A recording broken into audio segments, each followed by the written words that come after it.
روزہ امام رضا علیہ السلام کا مختصر سا تعارف۔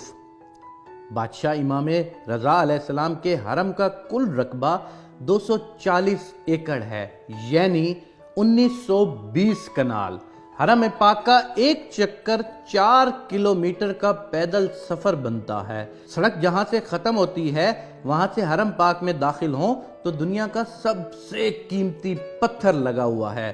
وہ گرینائٹ لگا ہوا ہے جو گرمیوں میں ٹھنڈا رہتا ہے اور سردیوں میں گرم ہوتا ہے۔ صحن کے باہر جو ابتدائی دروازے ہیں وہ اتنے قیمتی لکڑی کے ہیں جو دنیا کے کسی بھی بندے کو دستیاب نہیں ہیں۔ پھر جب صحن ختم ہوتا ہے تو آگے شروع ہو جاتا ہے حرم۔ حرم پاک کے جتنے دروازے ہیں وہ سب کے سب سونے کے دروازے ہیں۔ ایک دروازے میں گلوب کی طرح لٹکا ہوا ایک فیروزہ ہے۔ اس فیروزے کے بارے میں حرم کی کتاب میں لکھا ہوا ہے کہ پورا ایران برباد ہو جائے اس پتھر کی قیمت سے دوبارہ آباد ہو سکتا ہے۔ بادشاہ رضا علیہ السلام کے مہمانوں کے لیے جو سبیلے ہیں وہ سونے کی ہیں اور جو پینے والے برتن ہیں وہ چاندی کے ہیں۔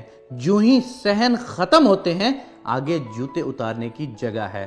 جدھر زوار اپنی جوتیاں اتارتے ہیں وہاں پر میرے بادشاہ کے 8000 نوکر کھڑے ہیں۔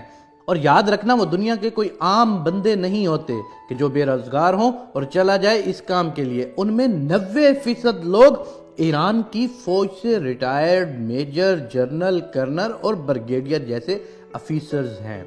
وہ ریٹائرمنٹ لے کر درخواست دیتے ہیں کہ ہمیں پینشن نہ دے، بادشاہ رضا علیہ السلام کے زواروں کی جوتیاں اٹھانے کی نوکری دی جائے۔ دنیا کا کوئی 7 سٹار ہوٹل اتنا خوبصورت نہیں جتنا بادشاہ رضا علیہ السلام کے لنگر خانہ خوبصورت ہے۔ جہاں تک میں نے ایک عالم دین سے سنا تھا کہ وہاں پر زوار کی عرش کے فرشتے مہمان نوازی کرتے ہیں۔ یہ جتنی بھی چیزیں ہیں، سونا، چاندی، اینٹیں، پتھر، ان سب کی فیکٹریاں امام رضا علیہ السلام کی اپنی ہیں۔ کچھ صحن ایسے ہیں جن کا رقبہ بہت وسیع و عریض ہے۔ ان کو صحن بزرگ کہتے ہیں۔ اذہان میں جو بزرگ ضعیف یا معذور زوار مہمان آتے ہیں ان کے لیے صحن میں امام رضا علیہ السلام کی گاڑیاں کھڑی ہوتی ہیں، اس لیے کہ میرا زوار چل نہیں سکتا، اسے سواری پر لے کر آؤ۔ 3 منزلوں پر محیط ہے میرے بادشاہ رضا کی زری مبارک۔ ان تینوں منزلوں کی زیارت کی جاتی ہے۔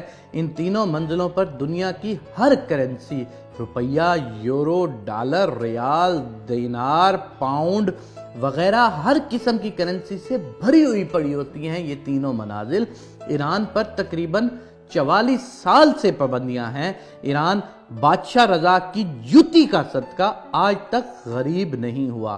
مملکت ایران مقروض ہے۔ اس 8ویں امام کی لاکھوں کی تعداد میں مولا کی فیکٹریوں میں ایرانی لوگ ملازمت کرتے ہیں۔ کروڑوں گھر امام رضا کے سہارے سے پلتے ہیں۔ 4 کلومیٹر میں پارکنگ ہے جہاں پر صرف وہاں پر کام کرنے والے نوکروں کی گاڑیاں کھڑی ہوتی ہیں۔ یہ ہے ایک مختصر سا تعارف جناب امام رضا علیہ السلام کا جو 8ویں امام ہیں۔ ایران پر 44 سال سے پابندیاں ہیں، لیکن اس ایک امام کی زیارت کے لیے پوری دنیا سے لوگ جو آتے ہیں ان کا دیا ہوا اتنا کچھ ہوتا ہے۔ امام رضا کی برکت اتنی ہوتی ہے کہ پورا ایران کبھی بھی غربت میں نہیں جا سکتا۔